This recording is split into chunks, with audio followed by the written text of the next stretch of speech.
মই হাতজোৰ কৰি অসমীয়া মানুহক অনুৰোধ কৰিম যে ভাড়া ঘৰটোৱে যাতে মূল ঘৰ হৈ নাযায়। আপুনি কেনেদৰে উচ্ছেদ কাৰ্যটো লৈ যাব বিচাৰে? এটাই কথা কম, মই হাতজোৰ কৰি অসমীয়া মানুহক অনুৰোধ কৰিম, মাটি বাৰী যাতে অচিনাকি লোকক বিক্ৰী নকৰে। আমাৰ মাটি আমি যি বিক্ৰী কৰিম আমাৰ স্বজাতিত বিক্ৰী কৰিম।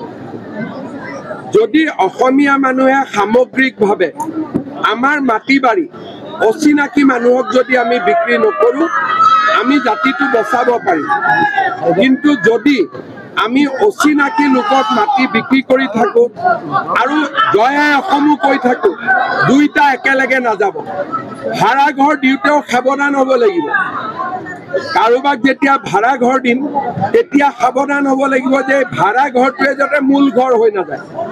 যেতিয়া জাতিয়ে একেলগে জঁপিয়াই পৰিব যে আমি ভাড়া ঘৰ দিওঁতেও 10 বাৰ চিন্তা কৰিম আৰু মাটি বিক্ৰী কৰোঁতে 100 বাৰ চিন্তা কৰিম, আমাৰ জাতিটো সুৰক্ষিত হ'ব। আপুনি কেনেদৰে উচ্ছেদ কাৰ্যটো লৈ যাব বিচাৰে? এটাই কথা কম, মই হাতজোৰ কৰি অসমীয়া মানুহক অনুৰোধ কৰিম, মাটি বাৰী যাতে অচিনাকি লোকক বিক্ৰী নকৰে। আমাৰ মাটি আমি যি বিক্ৰী কৰিম আমাৰ স্বজাতিত বিক্ৰী কৰিম।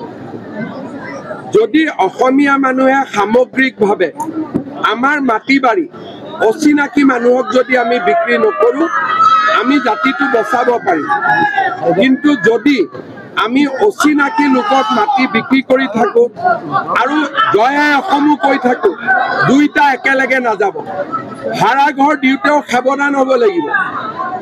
কাৰোবাক যেতিয়া ভাড়া ঘৰ দিম তেতিয়া সাৱধান হ'ব লাগিব যে ভাড়া ঘৰটোৱে যাতে মূল ঘৰ হৈ নাযায়।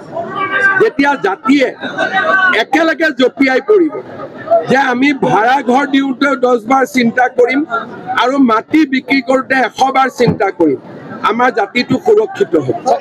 আপুনি কেনেদৰে উচ্ছেদ কাৰ্যটো লৈ যাব বিচাৰে? এটাই কথা কম, মই হাতজোৰ কৰি অসমীয়া মানুহক অনুৰোধ কৰিম, মাটি বাৰী যাতে অচিনাকি লোকক বিক্ৰী নকৰে।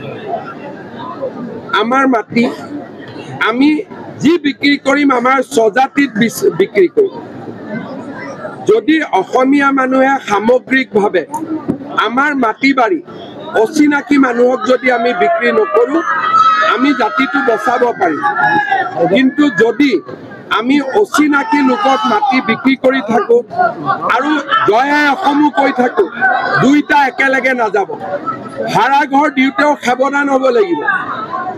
কাৰোবাক যেতিয়া ভাড়া ঘৰ দিম তেতিয়া সাৱধান হ'ব লাগিব যে ভাড়া ঘৰটোৱে যাতে মূল ঘৰ হৈ নাযায়। যেতিয়া জাতিয়ে একেলগে জঁপিয়াই পৰিব যে আমি ভাড়া ঘৰ দিওঁতেও 10 বাৰ চিন্তা কৰিম আৰু মাটি বিক্ৰী কৰোঁতে 100 বাৰ চিন্তা কৰিম, আমাৰ জাতিটো সুৰক্ষিত হ'ব।